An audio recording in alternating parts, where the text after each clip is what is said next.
wabarakatuh. Perkenalkan, nama saya Prabu Sarmunozi dengan nomor NPM 21143720034, kelas reguler 2A. Pada kesempatan kali ini saya akan membahas tentang bentuk dan makna dalam bahasa Indonesia.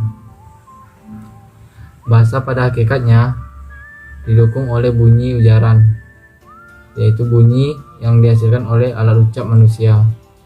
Namun tidak semua bunyi itu digolongkan ke dalam bahasa. Hanya bunyi yang dihasilkan alat ucap manusia saja yang dapat digolongkan bunyi bahasa. Dalam setiap bahasa, orang mengelompokkan sebagai bunyi yang diucapkan ke dalam satu fungsional terkecil yang disebut dengan fonem. Baiklah, kita akan masuk ke fonem dan fungsinya. Fonem merupakan satu bunyi bahasa yang terkecil yang mampu menunjukkan perbedaan makna dalam ilmu bahasa. Fonem itu ditulis di antara dua garis miring, misalnya bunyi A, I, U, dan O. Jika satu fonem saja diganti atau dihilangkan atau bahkan ditambahkan, maka akan mengubah kata fonem dibedakan atas vokal dan konsonan. Contoh: kasta, kista, kusta. Kata-kata ini hanya dibedakan oleh fonem A, I, dan U. Dan contoh lagi yang fonemnya berupa huruf konsonan, misal kata jari, hari, tari, lari. Kata-kata tersebut dibedakan oleh fonem J, A, T, L. Fungsi fonem itu sendiri untuk membedakan makna perbedaan bunyi pada fonem yang membedakan makna ini menegaskan adanya fonem-fonem yang berbeda pula. Yang kedua, pengertian morfem dan pembagiannya. Morfem itu sendiri mempunyai arti kesatuan bentuk atau fungsi bahasa terkecil yang turut serta dalam pembentukan kata dan mempunyai makna ilmu yang mempelajari tentang bentuk kata dan prosa pembentukannya disebut dengan morfologi. Adapun pembagian morfem itu sendiri terbagi atas dua bagian, yaitu sebagai berikut. Yang pertama, morfem bebas. Morfem bebas yaitu morfem yang mampu berdiri sendiri dalam ujaran karena telah memiliki makna tertentu. Contohnya kualitas, lurus, dan manfaat. Yang kedua, morfem terikat. Morfem terikat adalah morfem yang tidak dapat berdiri sendiri dari satu makna. Maknanya baru jelas setelah dihubungkan dengan morfem yang lain. Misal, awalan ditambah dengan bagian depan kata dasar, misal membaca, menghafal. Akhiran ditambah pada bagian belakang kata dasar. Sisipan diselit di antara unsur-unsur kata dasar, misalnya telapak dan katanya yaitu tapak. Apitan ditambah serentak pada awalan dan akhiran kata dasar, misalnya imbuhan per dan an dalam permainan. Lanjut ke kata, frasa, dan klausa. Yang pertama, pengertian kata dan macamnya. Sintaksis merupakan salah satu contoh cabang ilmu bahasa yang mengkaji tentang kata, frasa, dan klausa. Dan kalimat kata merupakan satu sintaksis terkecil.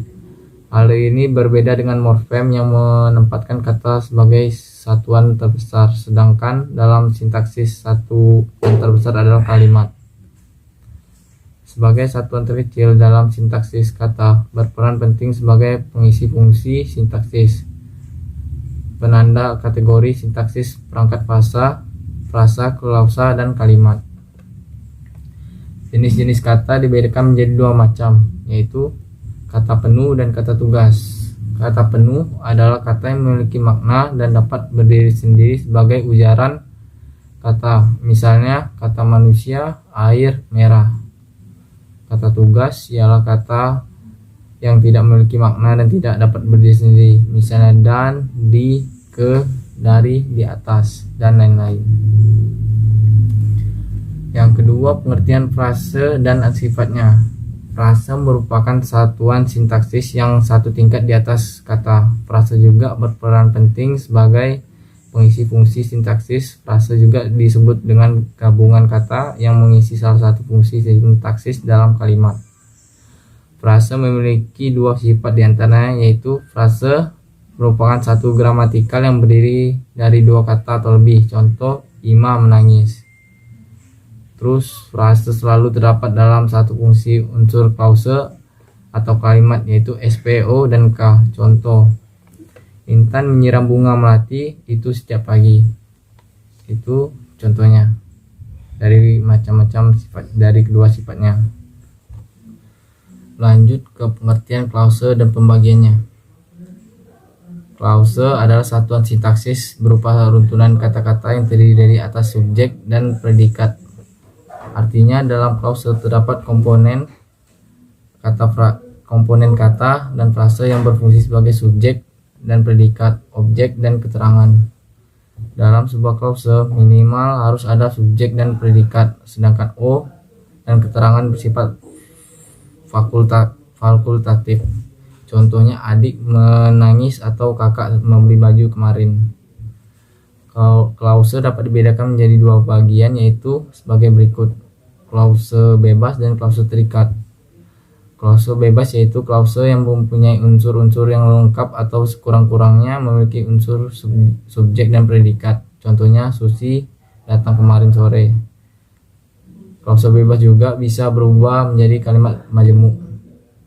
Yang kedua, klause terikat. Klause terikat adalah klause yang tidak memiliki struktur yang lengkap. Di dalamnya mungkin hanya subjek saja, objek saja, dan keterangan saja.